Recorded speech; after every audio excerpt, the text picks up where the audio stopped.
کی حمد و ثنا اس کی شان کے لائق اور بے حد درود و سلام جناب محمد مصطفیٰ صلی اللہ علیہ وآلہ وسلم پر ان کی شان کے لائق۔ اللہ پاک کی بارگاہ میں دعا ہے کہ آج ہمیں اس موضوع پہ گفتگو سننے کی توفیق عطا فرمائے، بیان کرنے کی سعادت عطا فرمائے کہ یہ لمحات بڑے قیمتی ہیں، رحمتیں سمیٹنے کے لمحات ہیں، ان پہ ہم انشاءاللہ گفتگو فرمائیں گے۔ اللہ پاک ہمیں عمل کی توفیق عطا فرمائے۔ اب اس میں تو کوئی شک والا پہلو نہیں ہے کہ یہ لمحات بڑے قیمتی ہیں، اور نہ ہی کسی بندے سے یہ چھپی ڈکی بات ہے کہ رمضان اور پھر رمضان کے وہ لمحات جو آخر والے ہیں اس کے برابر کیا کچھ ہو سکتا ہے۔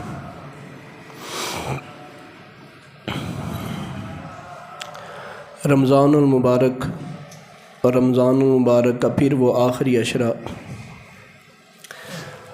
رحمت بھی گزر گیا، مغفرت بھی گزر گیا، اور اب جہنم سے آزادی۔ جہنم سے آزادی، جو بندہ جہنم سے آزاد ہو گیا وہی بندہ سب سے بڑا کامیاب ہے۔ بڑے عبادت والے ایسے زمانے نے دیکھے کہ جنہوں نے اتنی عبادت کی کہ لوگوں کو ان کی عبادت پہ رشک آنے لگا، لیکن وہ جنت میں نہ جا سکے۔ اور کتنے ایسے لوگ بھی تھے جنہوں نے ساری زندگی کفر میں نکالی اور چند لمحے پہلے مسلمان ہوئے اور جنت کی بڑی نعمتوں کے نظارے کرنے والے ہو گئے۔ تو اصل کامیابی، بڑی کامیابی جہنم سے آزادی ہے، بڑی کامیابی۔ بندہ، ہمیں تاریخ اسلام میں ایسے واقعات بھی ملتے ہیں کہ بندے کی ولایت اعلیٰ درجے تک پہنچی ہوئی ہے، لیکن پھر بھی وہ جہنم کے اندر گیا۔ ایسے لوگ بھی ملے کہ جنہوں نے زمین کے چپے چپے پہ سجدے کیے، پھر بھی وہ جہنم کا ذریعہ بنے۔ اصل کامیابی کیا ہے؟ جو بندہ جنت کے اندر داخل ہو گیا اور جہنم سے بچ گیا۔ ہمارے ہاں ایک طبقہ پایا جاتا ہے، وہ کہتے ہیں جنت کیا ہے اور جہنم کیا ہے؟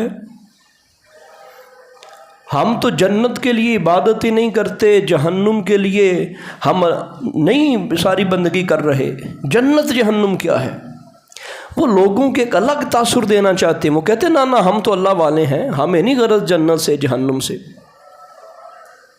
پھر اوپر ایک واقعہ بھی سنا دیتے ہیں، نہیں وہ حضرت رابعہ بصریہ نے پانی لیا تو انہوں نے کہا جی میں جہنم کو جلانے جا رہی ہوں، میں دوزخ کو جلانے جا رہی ہوں، میں فلاں کرنے، اس طرح کے واقعہ۔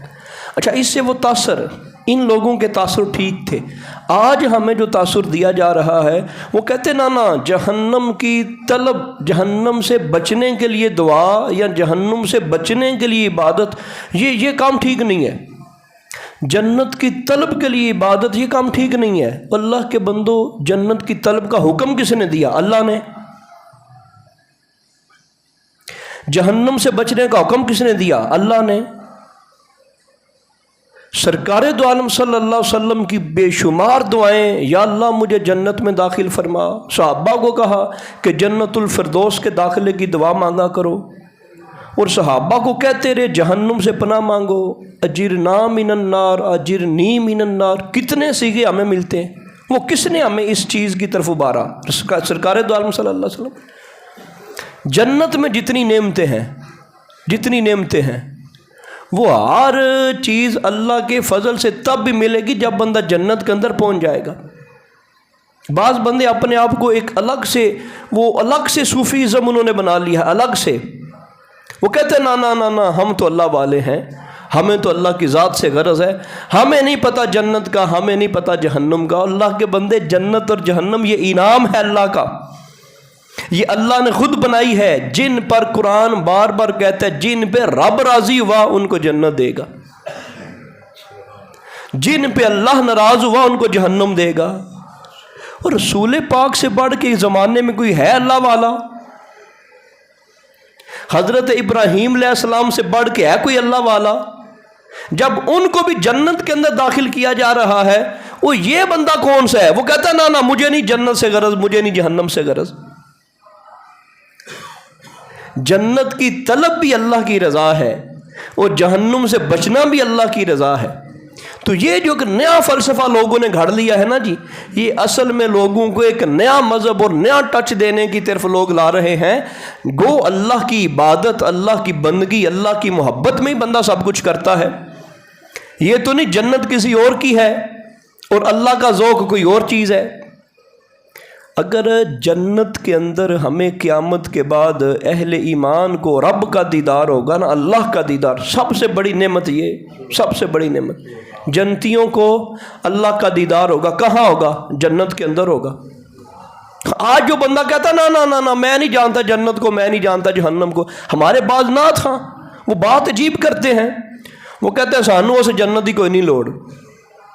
اللہ کے بندو، آج اگر مدینہ شریف افضل ہے تو کس وجہ سے افضل ہے؟ نبی پاک صلی اللہ علیہ وسلم کے جسد اقدس کی وجہ سے۔ تو وہ جسم مبارک تو جنت میں ہونا ہے، وہ جسم مبارک تو قیامت میں جنت میں ہونا ہے، تو جنت افضل ہوئی۔ پھر ہمیں غرض کس سے ہے؟ شہر مدینہ کو اعزاز ہے تو کس سے ہے؟ نبی پاک سے۔ اگر نبی پاک صلی اللہ علیہ وسلم کی نسبت نکال دی جائے شہر مدینہ سے ہی، سرکار کی نسبت نکال دی جائے، تو پھر جو بھی ملا ہے شہر مدینہ کو سرکار کی وجہ سے ملا ہے، تو پھر سب سے اصل سرکار کی ذات ہونی چاہیے نا جی۔ سرکار جنت میں، ہم بھی حاضر ہیں جی۔ کبھی آپ نے کبھی وہ غور کیا ہو بات نعت ہاں ہمیں ایسا تاثر دینا چاہتے ہیں، بعض نام نہاد صوفیہ ہمیں ایسا تاثر دینا چاہتے ہیں جنت کوئی چیز نہیں، جہنم کوئی چیز نہیں۔ وہ اللہ کے بندو، وہ خدا کا فیصلہ ہے، وہ اللہ کی رضا ہے۔ جس پہ رب راضی ہوگا اس کو جنت دے گا، اور جس پہ مالک ناراض ہوا اس کو جہنم دے گا۔ تو یہ اشراء جہنم سے آزادی۔ تو جو بندہ جہنم سے بچ گیا وہ کامیاب ہو گیا۔ یہ آخری جو 10 دن ہیں یہ ہمارے پاس بڑے ہی نازک دن ہیں، بڑے ہی نازک دن ہیں۔ ہم اگر اپنی زندگی میں دیکھیں، ہمارے بچوں کے چند دن رہ گئے امتحان میں، تو ہم بہت سختی کر دیتے ہیں، نہ میرا بیٹا یہ بھی نہیں کرنا، وہ بھی نہیں کرنا، اب رول نمبر صرف آ گئی ہے، اب میرا بیٹا ایک ہی کام ہے، یہ 10 دن ہے، یہ 20 دن ہے، یار محنت کر لو، یار پڑھ لو۔ پھر بچے بھی کہتے ہیں جو پڑھنے والے ہیں وہ کہتے کوئی نہیں، پھر وہ اپنی گیمیں چھوڑ دیتے ہیں، یارانے چھوڑ دیتے ہیں، ٹی وی شی وی چھوڑ دیتے ہیں، ہر چیز چھوڑ دیتے ہیں۔ کیوں؟ امتحان دینا ہے۔ اللہ دے بندے، ساڈے کو بھی 10 دن رہ گئے صرف۔ ہم یہ کہتے ہیں عجیب معاملہ بن گیا، اللہ نے یہ دنیا ہمارے لیے آزمائشوں کا گڑھا بنا دیا، آزمائشیں بنا دی نا یہاں پہ۔ ہم بھی یہ کہتے ہیں نہیں جی امام صاحب 10 دن تے ہے نے عید لان دے، اس سیزن ہی بار بار سیزن نہیں لبنا سانو، یہی تے کمائی دے دن نے۔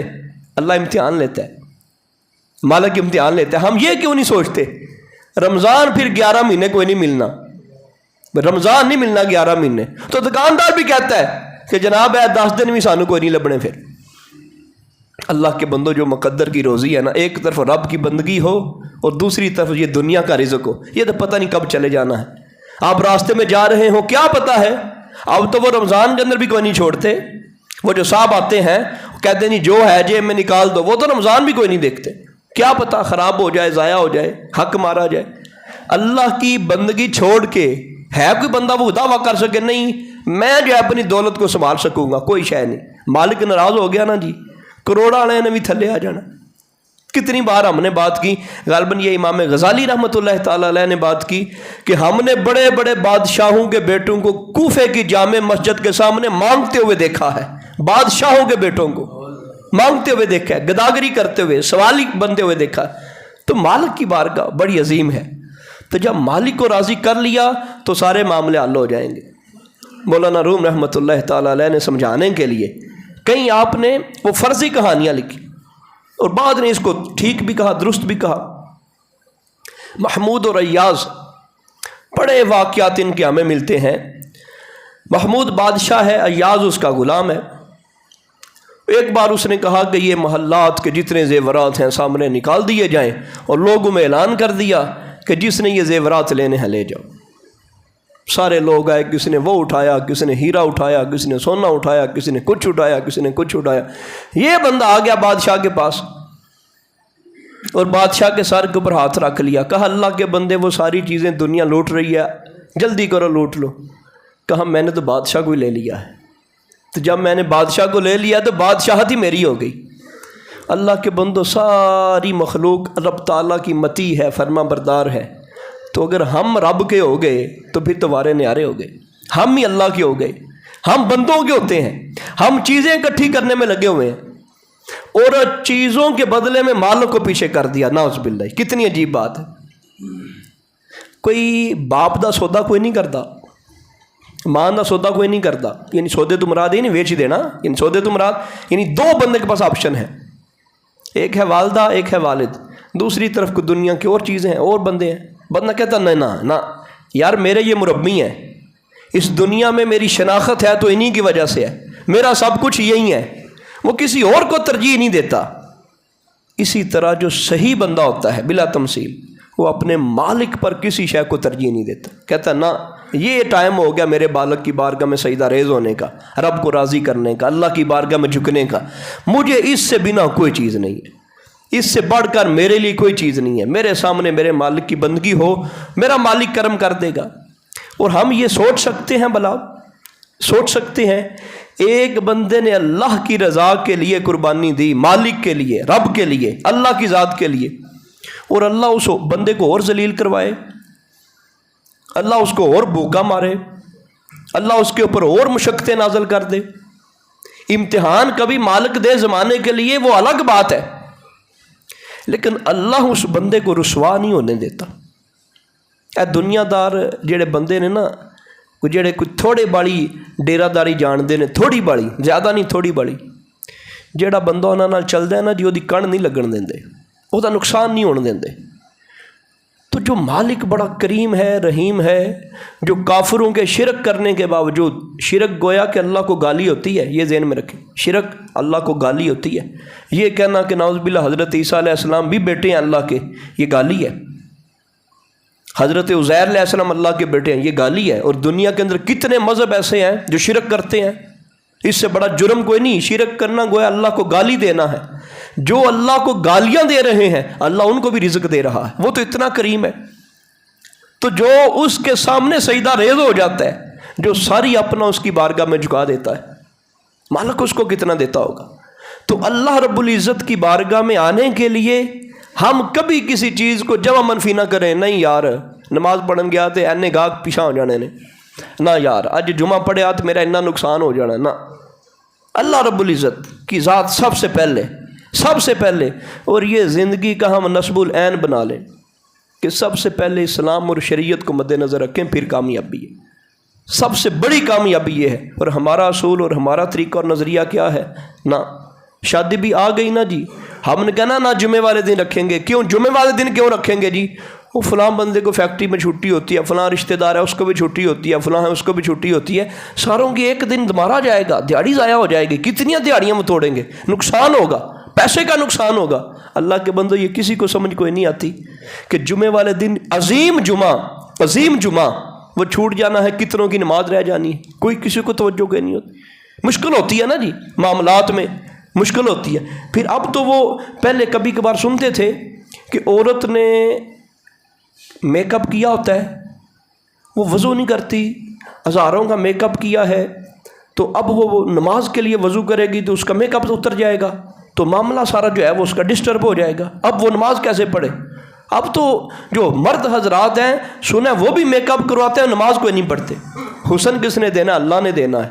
اگر اسی حسن کی وجہ سے وہ کریم کی وجہ سے رب کی نماز چھوڑ دی، اور پھر مرد کے لیے اعزاز والا دن ہے، عورت کے لیے اعزاز والا دن ہے اس کا نکاح ہو جانا، یہ اعزاز والا دن ہے، ایک نئی زندگی کا سفر ہو رہا ہے۔ اس دن مالک کی خود بھی نافرمانی کی اور اپنے سارے براتیوں سے بھی نافرمانی کروائی، اعلانیہ طور پہ نافرمانی کر، نہ نماز نہیں پڑھنی۔ کیوں نہیں پڑھنی جی؟ کھانا کھلنے لگا، جمعہ نہیں پڑھنا، نہیں برات جان والی بالکل تیار ہے، نہ آؤ جی بالکل تیار ہے۔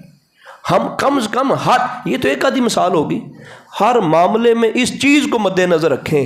جب اس چیز کو مد نظر رکھیں گے نا تو مالک کرم کرے گا، جہنم سے آزادی دے دے گا. یہ مہینہ جہنم سے آزادی کا ہے. مجدد الفسانی رحمۃ اللہ تعالی علیہ کا قول ہم نے پچھلے سال بھی سماعت کیا تھا. آپ نے فرمایا رمضان المبارک کا مہینہ ایسا مہینہ ہے، اگر بندہ اپنے آپ کو اس ایک مہینے کے اندر اسلام کے مطابق ڈھال دے تو انشاءاللہ اللہ کے فضل سے اللہ پورے 11 مہینے اس کو اسلام کے اوپر کاربند رکھے گا. ہم اسے مہینے کو اپنے آپ کو نہیں کاربند رکھتے. اچھا یار جو چلا گیا، سیانے کہندے نے بھلیا شام نو گھر آ جائے، انہوں بھلیا نہیں آخدے. وہ اللہ کے بندوں پہلے 20 دن گزر گئے، اب تو مالک کی بارگاہ میں آ جائے، اب تو آ کے سچی توبہ کر لے، اب تو اس کو زیادہ ٹائم دے. رسول پاک صلی اللہ علیہ وسلم کی کچھ باتیں ہم سماعت فرمائیں گے. سرکار کا انداز کیا تھا آخری عشرے میں، اور یہ جو ہم نے عرض کیا کہ یہ رحمتیں لوٹنے کا مہینہ ہے، عشرہ ہے، برکتیں لوٹنے کا، اللہ کی رحمتیں سمیٹنے کا عشرہ ہے. اس میں سب سے بڑے اعزاز والی ایک بات اب ساروں کو معلوم ہے، ہم جلدی اس کو تھوڑا آپ کے سامنے بیان کر دیتے ہیں تاکہ ذوق تازہ ہو جائے. یہ مہینہ پورے کا پورا عبادات سے، بندگی سے لمحہ لمحہ بھرا ہوا ہے، اور اس کا جو ایک بڑا اعزاز ہے، بڑے اعزازوں میں سے بڑا اعزاز لیلۃ القدر ہے. لیلۃ القدر اس کو مالک نے برکت والی رات فرمایا. انا انزلناہ فی لیلۃ المبارکہ، ہم نے قرآن کو مبارک رات کے اندر نازل فرمایا. قرآن کا بھی نزول ہے اور مبارک رات بھی ہے. اور پھر اس کے ساتھ ایک اور جو ہے وہ مالک نے کرم فرمایا، فیہا یفرق کل امر حکیم. یہ وہ رات ہے جس رات میں فیصلے ہوتے ہیں. مختلف راتوں میں فیصلے ہوتے ہیں، پھر ان کی علماء نے باقاعدہ کیٹاگریز کی، ان کی فیصلے ہوتے ہیں. دنیا میں ہمارا اس طرح کا کوئی بات سنے نا جی تو وسوسہ نہیں آتا.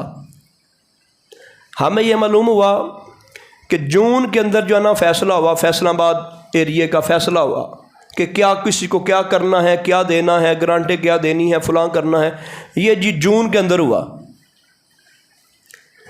پھر کچھ مہینے گزرتے ہیں تو ہم سنتے ہیں نہیں جڑاں والا کے اندر یہ فیصلہ ہوا کہ جولائی کے اندر یہ فیصلہ ہوا کہ فلاں علاقے کو یہ دینا ہے. پھر 2-3 مہینے گزرتے ہیں، سنتے ہیں نہیں 644 والوں کو یہ ملنا ہے. 644 تو فیصلہ آباد کے اندر آتا ہے، جڑاں والا تو فیصلہ آباد کے اندر آتا ہے. وہاں پہ جس طرح کیٹاگریز ہوئیں اس طرح ہم کبھی سنتے یار یہ تو ہم نے سنا تھا شب قدر کے بارے میں، ہم نے تو شب برات کے بارے میں سنا تھا، ہم نے تو فلاں رات کے بارے میں سنا تھا. فیصلے ہوتے ہیں تو پھر کہہ رہے ہیں فیصلے ہوتے ہیں.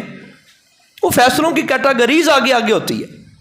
تو یہ جو رات ہے لیلۃ القدر کی رات، اس کے بارے میں بھی فرمایا اس رات ہر حکیمانہ معاملہ اللہ کے حکم سے طے پاتا ہے. مرنے کے معاملات، رزق کے معاملات، عطا کے معاملات، بخشش کے معاملات. ایک یہ فضیلت ہے اس کو، اور ایک یہ اس کو فضیلت ہے لیلۃ القدر خیر من الف شہر، 1000 مہینوں سے بہتر ہے. 182 سالوں سے زائد کی عبادت، 1000 مہینوں سے بہتر، 1000 مہینوں کے برابر نہیں، 1000 مہینوں سے بہتر. تو یہ رات مل جائے تو کیا وارے نیارے، کیا اللہ کا کرم اور کیا اللہ کا فضل ہے. اور پھر اس کے اندر ایک اور برکت ہے، تنزل الملائکۃ والروح فیہا باذن ربہم من کل امر. جبریل امین نازل ہوتے ہیں، فرشتے نازل ہوتے ہیں. تو یہ ساری کی ساری برکتیں اس عظیم رات کو ہیں. اور ایک برکت یہ ہے سلام ہی حتی مطلع الفجر، اور طلوع فجر تک اللہ رب العزت کی طرف سے سلامتی کے نازل ہونے کے اعلانات ہوتے ہیں. یہ سارے کے سارے جو اعزازات ہیں وہ اسی رات کو حاصل ہیں، اسی رات کو حاصل ہیں. لیلۃ القدر کے سلسلے میں نبی پاک صلی اللہ تعالیٰ علیہ وآلہ وسلم کا فرمان ہے. سرکار فرماتے ہیں من قام لیلۃ القدر، جس بندے نے قیام کیا لیلۃ القدر کو ایمانا و احتسابا، ایمان کی حالت میں اور اپنا محاسبہ کرتے ہوئے. جس بندے نے لیلۃ القدر کو قیام کیا، عبادت کی، جاگا جتنا بھی اس سے ممکن ہو سکا، غفر لہ ما تقدم من ذنبہ، فرمایا اس کے جتنے سابقہ گناہ ہیں رب معاف فرما دیتا ہے۔ لیلۃ القدر کی فضیلت ہے۔ اور ایک اور حدیث پاک ہے حضرت انس سے، قال دخل رمضان، جب رمضان کا مہینہ داخل ہوتا، فقال رسول اللہ صلی اللہ تعالی علیہ وسلم، اللہ کے محبوب فرماتے، ان ھذا الشہر قد حضرکم، یہ عظیم مہینہ تمہارے پاس آ چکا ہے، وفیہ لیلۃ خیر من الف الشہر، اور اس مہینے میں ایک رات ایسی ہے جو 1000 مہینوں سے افضل ہے، من حرمہا فقد حرم الخیر کلہ، یہ جملے بڑے ڈاڈے ہیں، ضمیروں کو جھنجھوڑ دینے والے ہیں، سوئے ہوئے دلوں کو غافل کر دینے والے ہیں، اور دنیا میں لپٹے ہوئے نفسوں کو وہاں سے نکال لینے والے ہیں۔ رسول پاک صلی اللہ علیہ وسلم نے فرمایا، من حرمہا فقد حرم الخیر کلہ، فرمایا جو بندہ اس رات سے محروم ہو گیا وہ ہر خیر سے محروم ہو گیا، ہر خیر سے۔ ہم نے کبھی کوشش کی، ہم نے کبھی تلاش کیا، لیلۃ القدر حاصل کرنے کے لیے کوشش کی؟ فرمایا اس رات کو معمولی نہ سمجھو، اس رات کو عام نہ سمجھنا، جو اس رات سے محروم ہو گیا ہر خیر سے محروم ہو گیا، اس کے پاس کوئی خیر نہیں ہے، کوئی اچھائی نہیں ہے، کوئی نیکی نہیں ہے، کوئی سعادت نہیں ہے، کوئی کامیابی نہیں ہے، اس رات سے جو رہ گیا۔ وَلَا يُحْرَمُ خَيْرَهَا إِلَّا مَحْرُومٌ، اور فرمایا ہاں یہ بھی سن لو، اس رات میں وہی بندہ محروم رہتا ہے جس کے بارے میں یہ فیصلہ ہو چکا ہے کہ کوئی خیر اس کے مقدر میں نہیں۔ ہر وہ بندہ جس کے مقدر میں خیر ہے ہی نہیں، وہ شب قدر کو پا ہی نہیں سکتا، وہ شب قدر کو تلاش ہی نہیں کر سکتا، وہ کوشش ہی نہیں۔ ہمیں تو نہیں پتا کون سی رات شب قدر ہونی ہے، لیکن یہ تو میں کر سکتا ہوں، عام راتوں کی نسبت عبادت تو میں زیادہ کروں، بندگی تو زیادہ کروں، رب کو یاد تو میں کروں، لیکن یہ بھی ناکام ہو تو فرمایا لوگوں یہ ذہن میں بٹھا لینا، جس بندے نے لیلۃ القدر حاصل کرنے کی کوشش ہی نہ کی، پہلا اس کے اوپر فتویٰ یہ ہے وہ ہر خیر سے محروم ہو گیا۔ اور فرمایا لیلۃ القدر وہی بندہ حاصل نہیں کرتا جو بالکل مقدر سے ہی، جس کے اندر خیر ہی نہیں ہے، خیر ہی ختم ہو گئی، اس کے پاس ہے ہی کوئی نہیں خیر، خیر والا سسٹم ہی اس کے اندر نہیں ہے۔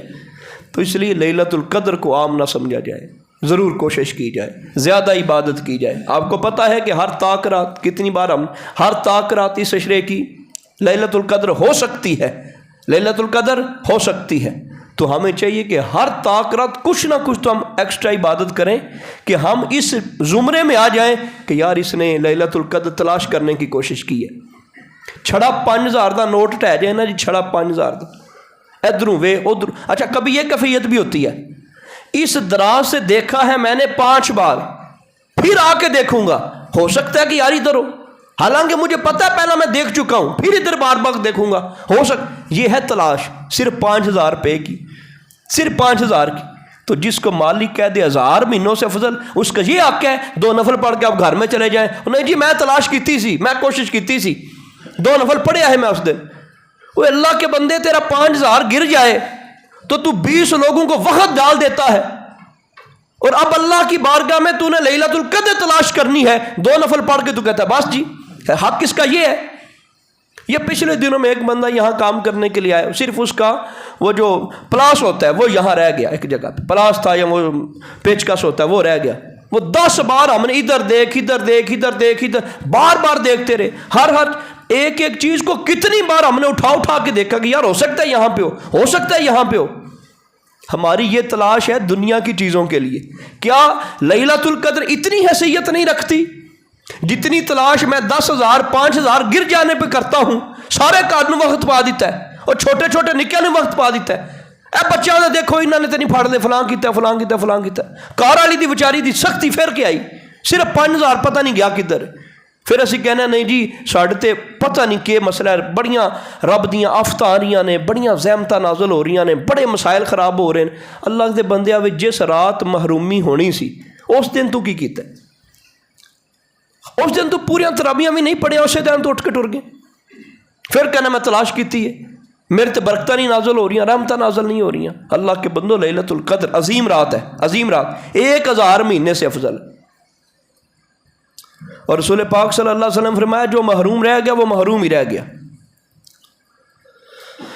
موطا امام مالک کی ایک حدیث پاک ہے، حدیث نمبر 8809 ہے، 899۔ رسول پاک صلی اللہ علیہ وسلم کی ایک حدیث پاک کا مفہوم بیان کرتے ہیں، میں جلدی جلدی اس کو پڑھ دیتا ہوں۔ اس امت کے لیے بڑا اعزاز رکھ دیا گیا لیلۃ القدر، اس لیے کہ پہلی امت کے لوگوں کی عمریں بڑی ہوتی تھی، اس امت کی عمریں تھوڑی۔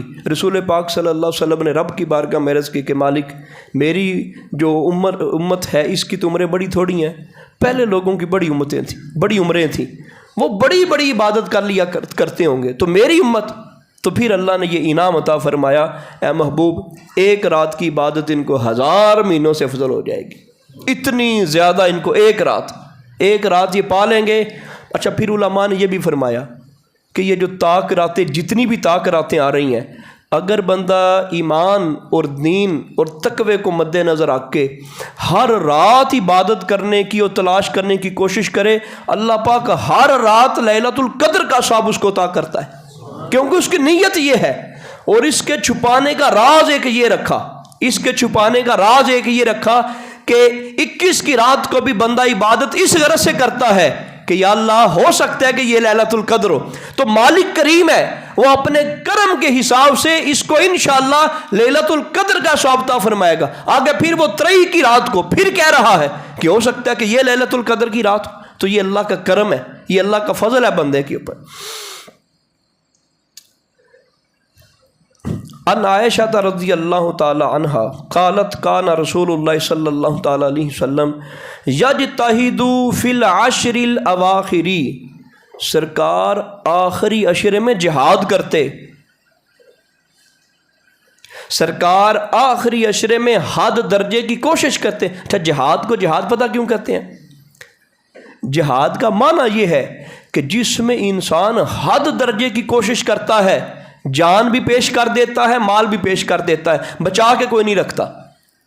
زکوٰۃ کے اندر جان پیش کوئی نہیں ہوتی، صرف مال پیش ہوتا ہے۔ زکوٰۃ میں اس طرح کئی ایسی ہیں جس کے اندر صرف بدن پیش ہوتا ہے، نماز کے اندر پیسہ کوئی نہیں استعمال ہوتا، صرف بدن کی ایفرٹ لگتی ہے۔ جہاد کے اندر تلی کے اوپر بندے نے جان رکھی ہوئی ہے اور دولت بھی ساری وہ لے گیا ہے، سب کچھ لے گیا ہے، تو یہ جہاد ہے۔ تو فرمایا عائشہ صدیقہ نے یجتہد فی العشر الاواخر، سرکار حد درجے کی عبادت کرتے آخری عشرے میں۔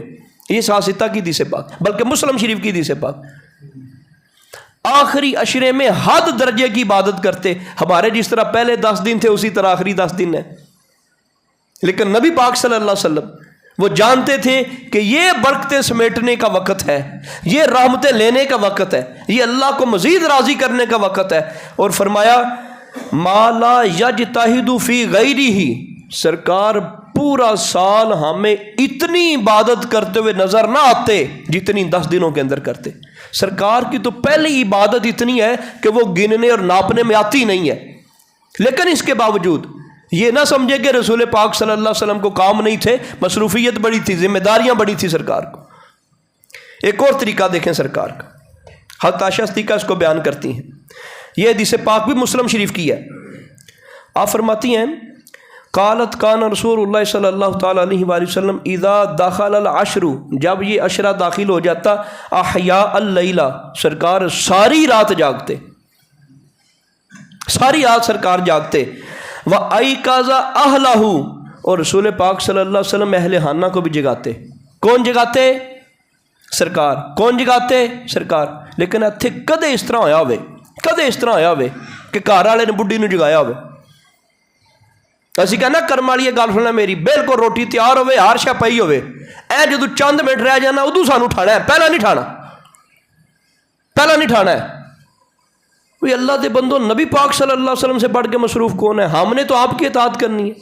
کوئی بندہ خود بھی عبادت کرے، اٹھے، اس کو کہ ٹھیک ہے تو کھانا بنا، ساتھ اللہ کا ذکر کر، ساتھ اللہ کی بندگی کر، اور میں تہجد کی نماز پڑھتا ہوں، میں جو ہے اپنے 12 نفل اپنے حصے کے بھی پڑھ لیتا ہوں، تیرے حصے کے بھی 12 پڑھتا ہوں، تو روٹی پکا، تو جو ہے وہ بندگی اور عبادت کر. اللہ کے محبوب صلی اللہ علیہ وسلم اہل خانہ کو اٹھاتے. سرکار ساری زندگی مسلم شریف کی حدیث پاک سرکار رمضان کی راتوں کو زندہ رکھتے, رمضان کی راتوں کو سوتے نہیں تھے. وجد وشذل مزارو سرکار دو عالم صلی اللہ علیہ وسلم کمر کس لیتے. یہ محاوراتن بولا جاتا ہے نا جی, کمر کس لو جی, یعنی ان کو لمبا اور سخت کام کرنا ہے جی. تو سرکار آخری دنوں میں کمر کس لیتے. یعنی کیا مانا کہ رسول پاک صلی اللہ علیہ وسلم ان 10 دنوں میں بہت زیادہ عبادت کرتے. اچھا ایک اور حدیث پاک سنیں ان دنوں کی. لا اعلم رسول اللہ صلی اللہ تعالی علیہ وآلہ وسلم قرأ القرآن کلہ فی لیلۃ. سرکار دو عالم صلی اللہ علیہ وسلم صرف رمضان کی راتوں میں پورا قرآن پڑھ دیتے. کلہ, پورے کا پورا قرآن ایک رات کے اندر. مصروفیت نہیں ہے, کام کاج نہیں ہے, بیوی بچے نہیں ہیں, وزیروں مشیروں کو نہیں ملنا, باہر سے آنے والوں کو نہیں ملنا, کافروں کو مسلمان نہیں کرنا, ساروں کو مسائل نہیں بتانے, ہر کام کرنا نبی پاک صلی اللہ علیہ وسلم, ہر طرح کی ذمہ داری ہیں. پوری رات میں قرآن. ساڈے کو مہینے میں پورا کوئی نہیں ہویا, 20 دن لنگ گئے قرآن کوئی نہیں پورا ہویا. فرماتی ہیں قرأ القرآن کلہ فی لیلۃ ولا قام لیلۃ حتی الصباح. سرکار اتنا قیام کرتے یہاں تک کہ صبح ہو جاتی, تہجد کا ٹائم ہو جاتا. یہ نبی پاک صلی اللہ علیہ وسلم کا آخری عشرہ ہے. اللہ نے بار بار قرآن میں فرمایا میرے محبوب کی اطاعت کرو, میرے محبوب کی اطاعت کرو, جیسے میرے محبوب نے کیا وہ کرو. وہ ہم ٹوٹل ان جیسا نہ کر سکتے نہ ہونا ہے. کچھ نہ کچھ تو کوشش کریں, کچھ نہ کچھ تو ہم ان کی پیروی کریں. چلو ساری رات ہم نہیں جاگ سکتے تو کچھ حصہ تو ہم جاگ لیں. ہم چلو نہیں ان کو بیدار کرا سکتے, گھر والوں کو گھنٹہ 2 گھنٹے, ہم یہ تو کہہ سکتے ہیں نا کہ مجھے اس حساب سے اٹھانا کہ کھانا بھی کھا لوں اور آرام سے تہجد پڑھ کے مالک کی بارگاہ میں کچھ دعا بھی کر لوں, کھانے کے وقت نہ اٹھانا. پہلے 20 دن جو ہونا تھا وہ ہو گیا, کم سے کم اب تو یہ کہہ دیا جائے کہ ہمیں اٹھا لیا جائے, ہم کچھ تہجد کے نفل پڑھ لیں گے, کچھ اللہ سے معافی مانگ لیں گے, کچھ اللہ کی بارگاہ میں ہم جھک جائیں گے. ولا صام شہرا کاملا قط غیر رمضان. اور فرمایا کہ یہ جو صورتحال تھی وہ صرف رمضان کے اندر رہتی اور اسی طرح رہتی, اس کے علاوہ پھر یہ سرکار دو عالم صلی اللہ علیہ وسلم کی صورتحال نہیں ہوتی. یعنی کثیر عبادت, فل درجے کی عبادت. تو اس عشرے کو معمولی نہ سمجھا جائے, یہ عشرہ بڑا مضبوط ترین عشرہ ہے, یہ بڑا قیمتی وقت ہے اور ہمارے لیے بڑا نازک بھی وقت ہے. نازک اس لیے کہ یہ بڑے تھوڑے دن رہ گئے, 20 دن گزر کے پتہ نہیں چلا, اور اعزاز والا اس اعتبار سے کہ بڑی برکتیں ہیں, بڑی عزتیں ہیں, اور اللہ کا بڑا کرم ہے. اور نبی پاک صلی اللہ علیہ وسلم کی سنت بھی ہے کہ ان 10 دنوں کے اندر اللہ رب العزت کے بالکل کرم میں آ جانا. اور اعتکاف کی تو آپ نے سنی ہوئی ہے, سرکار اعتکاف کیا کرتے. اعتکاف والی بڑی عبادت ہے.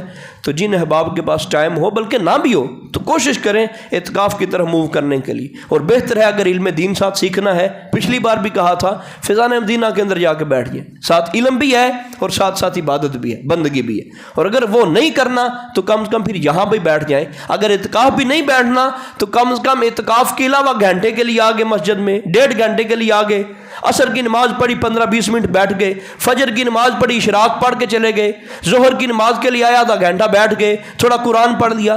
اگر مکمل اعتکاف نہیں کر سکتے, کچھ نہ کچھ اعتکاف تو کریں. یعنی اللہ کے گھر کو جتنا ہو سکے وقت دیں.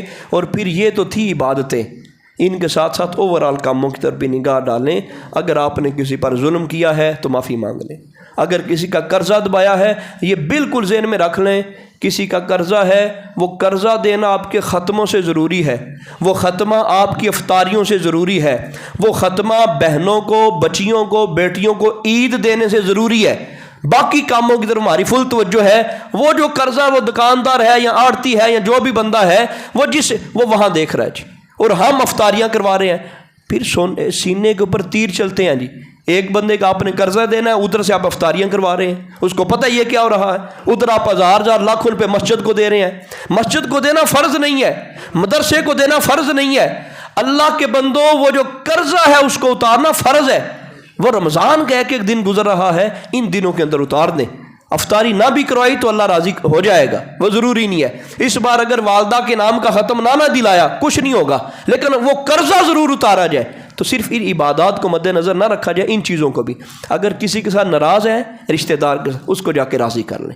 اگر آپ کے اندر کوئی ایسا گناہ ہے کہ جس کا ازالہ کروانا، جس کا بدل دینا ضروری ہے، تو وہ اب سے پورا کر لیں، تاکہ جو آخری رات آنی ہے، جو فیصلے کرنے کی رات ہے، رمضان المبارک کی آخری رات فیصلے کی رات ہے، جب ہمارے حق میں فیصلہ ہو تو ہمارا جو عمل ہے، جو ہمارا نامہ اعمال ہے، وہ بالکل صاف ہو کے بارے مالک کی سامنے بارگاہ میں پیش ہو. اللہ پاک عمل کی توفیق عطا فرمائے.